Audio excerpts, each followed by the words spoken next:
Saudara, Universitas Abulia Tama melakukan kerjasama dengan pemerintah Kota Banda Aceh terkait rumah sakit pendidikan serta pengembangan mahasiswa.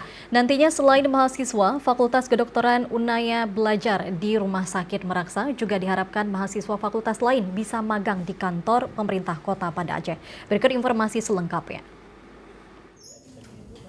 Pengembangan dan peningkatan kualitas lulusan mahasiswa di Universitas Abulia Tama terus dilakukan terutama bagi mahasiswa Fakultas Kedokteran. Untuk itu pihak universitas juga melakukan kerjasama dengan semua pihak, termasuk pemerintah Kota Banda Aceh. Wali Kota Banda Aceh Aminullah Usman ketika MOU antara pemerintah Kota Banda Aceh dan Universitas Abulia Tama mengatakan siap melakukan kerjasama terkait dipilihnya Rumah Sakit Meraksa sebagai rumah sakit pendidikan. Rumah sakit yang sudah predikat akreditasi paripurna ini tentu akan lebih baik ke depan seiring dengan penetapan menjadi rumah sakit pendidikan.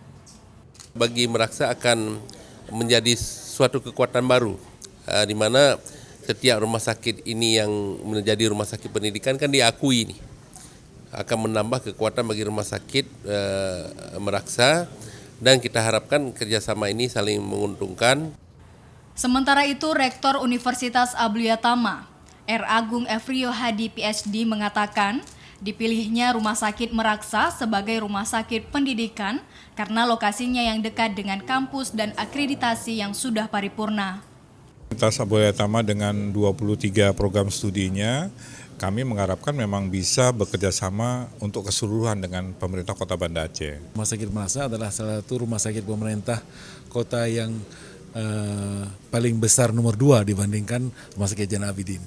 Kemudian di samping letaknya di Kota Banda Aceh yang berdekatan dengan pusat pendidikan kita, maka pilihannya memang ke Rumah Sakit Meraksa. Pihak universitas juga menempatkan mahasiswa dari fakultas lain dapat magang di kantor pemerintah Kota Banda Aceh.